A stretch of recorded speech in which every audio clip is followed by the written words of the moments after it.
And I love that you Yeah. talked about the feelings, because one of the things we do a lot is, okay, what does it feel like? Like I'm thinking of even like, well, little guys, 0 to 3, older folks, 0 to 5. But like, if I'm going to do this game or goal, I think it's going to feel like a 2. All right. Well, after you do it, what does it feel like? A 1. Like we work with them, of course, age Mm-hmm. dependent on the Yeah. befores and after. So things tend to get easier or rarely even stay the same. So when they Mm-hmm. cognitively see that, that's like fuel for more.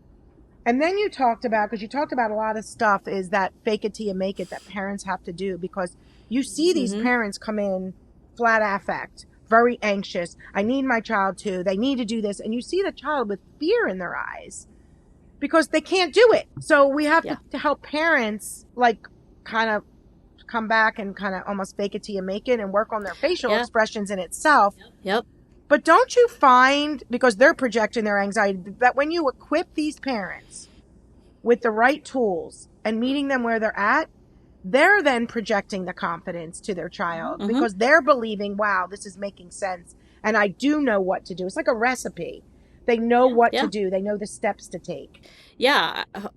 I completely agree with that. I think, like, again, part of it is helping to instill the confidence in the parents, which then I do think then kind of gets relayed down to the kid when they're going into those practices. But if, as you said, like if they don't feel like they know what they're supposed to do, if they feel like they're not going to be helpful, they're feeling worried about how that's going to go, then yeah, those kids are little sponges, right? Like they sense, and especially our SM kiddos, like they sense everything. They're Everything. such good observers that it's like they know what's going on probably before the parents even do. But Yeah. it's like, so if they're kind of, again, we don't want them to be completely fake, but I agree, fake it till you make it. Like, again, exude that confidence that like your kiddo can do this, because they really can. It may be really hard. So, I love kind of the space language about like it is hard and you can do this, and I have confidence that you're going to be able to manage yourself even if it is challenging, right? Because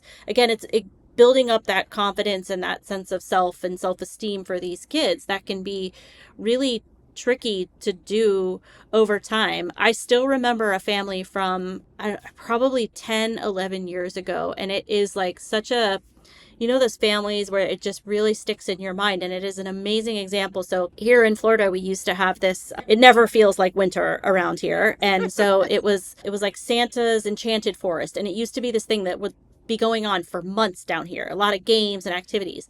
And so one of the dads that we were working with bought a season pass, and if it wasn't every night, it was like every other day, he took his daughter to this place and she had to get the tickets, she had to ask to go on the ride, she had to get dad's tickets, she had to get the drinks, she had to, I mean, and it was like probably a place that all kids would want to go, but it had her practicing so many things every single day that he really started to like, he took on that exposure lifestyle. It was really fascinating because I felt like his daughter did it so well because he was able to kind of, he really, that clicked for him. Like, I have to do this for her and make this happen for her. And again, you don't have to have Santa's Enchanted Forest to do that.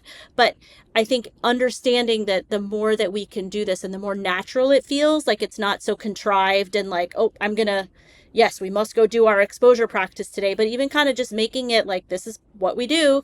We're going to go to the grocery store, and again, a Florida thing, in our grocery stores, they give free cookies, Oh, but these wow. kids have to ask for the cookies. And Okay. it's like the greatest thing for exposure because you can really make it such a gradual exposure, either from just telling parents to having the bakery person ask if they want, chocolate chip or sprinkles. Yeah. And so they really can like up to really asking for it themselves and then doing it on their own. Like it's really it's been a really wonderful thing here in Florida to be able No, to I didn't know send that. everyone to the I go to grocery Florida store. often. Yeah. I'm going to be checking out those free cookies. Oh yeah, I didn't it's realize amazing. that. It We Yeah, have a, yeah, wow, that's crazy. That's yeah. amazing.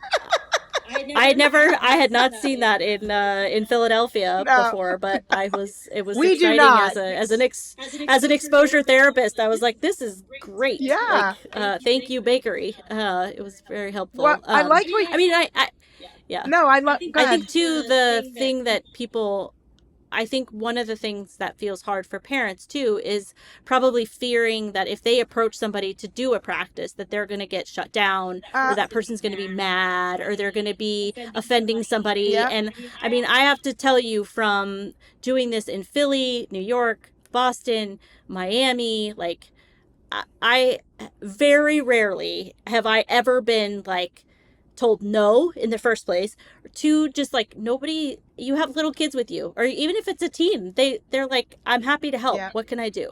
And so I feel like I just want to also relay that message that like they can get kind of told no, but it also is, again, a good learning experience for both the parent and the child. Like, what do we do if somebody tells us they can't help us?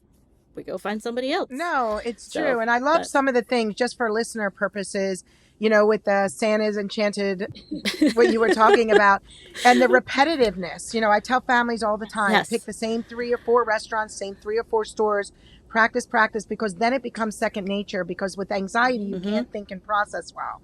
So when it becomes automatic, it makes it easier. So that was being created. Areas of high interest. Child loved it there.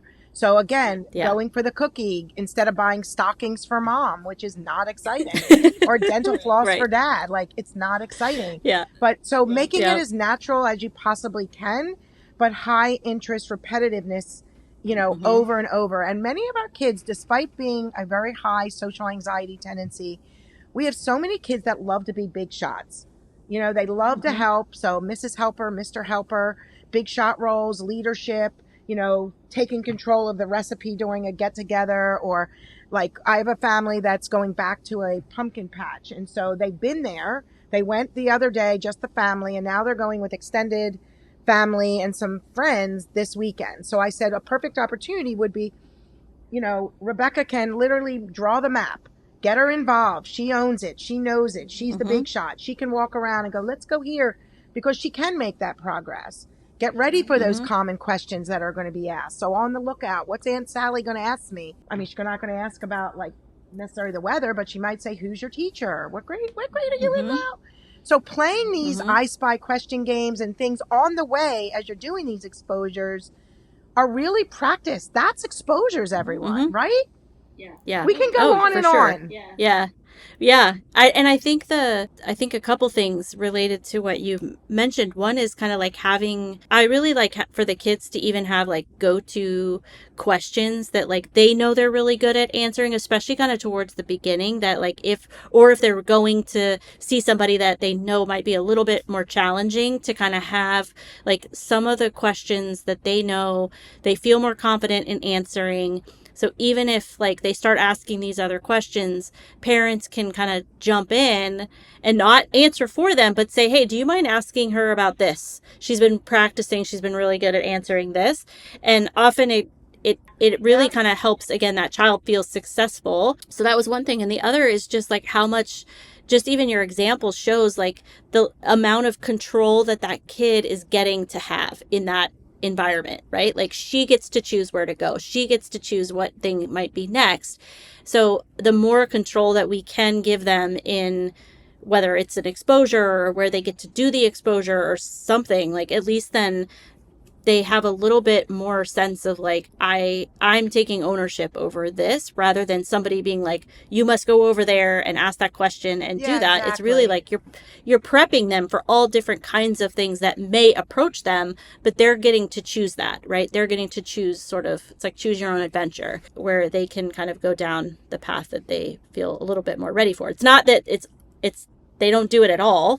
I think this is the other tricky thing that I've noticed is that, so I think another tricky thing is like the balance for family members, again, either for like newer clinicians, family members, caregivers, when they're implementing exposures, that either they kind of do the exposure they were set on doing or nothing. Like, it's like if they can't order that cookie, then we're leaving the store. And it's like, well, no, there's a lot of other steps below that you can have them engage in so that they feel successful. You feel successful. Like, because that success is really the thing that kind of breeds upon itself. And that's what causes them to want to do more. So it's like really helping them to see the baby steps, the gray steps, because I feel like there's a lot of all or nothing that happens around exposures. And I think just being able to, again, come up with lots of plans and, again, sort of, I think you were jumping in about sort of like that transition, right? That transitional stage for Yeah, them, I that they was saying really, that they need that. they need that. And I love that, like, for like the little guys, it depends on the age. They make their own little bridge and they see, and we try to explain that just because you may need to, mom has to ask a choice and maybe the mom goes this or that and leans in and goes, tell me, and they're still using their voice. As you do it, Mm-hmm. they get louder and they're still on the bridge. They're still successful. And when kids start to realize, wow, I'm still doing a good job, I'm still getting points for that, it increases their confidence. It doesn't decrease their confidence. And that Mm-hmm. helps so much. And then the high expectation people too, like the child's giving their order in a restaurant, but Aunt Bertha comes to dinner and the child just shuts down. Okay, that's a Mm-hmm. look, listen, and learn. We need to bridge down ourselves as parents and not see that as a failure because she didn't order, but that dynamic, that setting, that person changed. And we have to roll with it because it's like 2 or 3 Mm-hmm. steps forward and maybe one back, and then you keep Mm-hmm. moving. And that's what it is. And we train parents, it's okay. Okay, and then it's like, so I think one of the things you talked about, you brought up a lot of these common parental fears, like one, fear of making things worse. Like, what if I make it worse? What Mm-hmm. if I make them more anxious? And you were saying clearly, and I feel the same, is that if we can give them those tools, meet them where they're at, then they don't feel they're going to make it worse because they're going to trust this. Yeah, they're going to have the skill set to know what to do.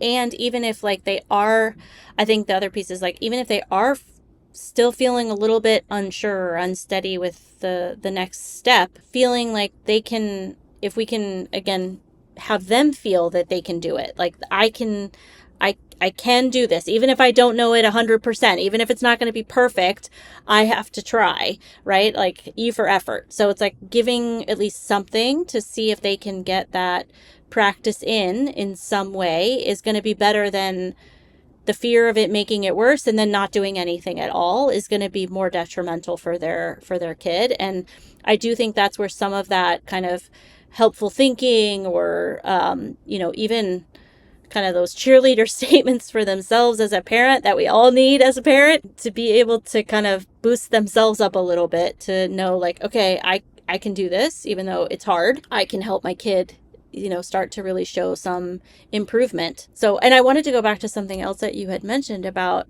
really like meeting them where they're at and thinking about, even if it's not speaking, even if it's really just, we were talking about a kid the other day in some supervision, and it was, you know, we had learned more recently from a teacher that the kid isn't even really participating non-verbally in certain activities in class.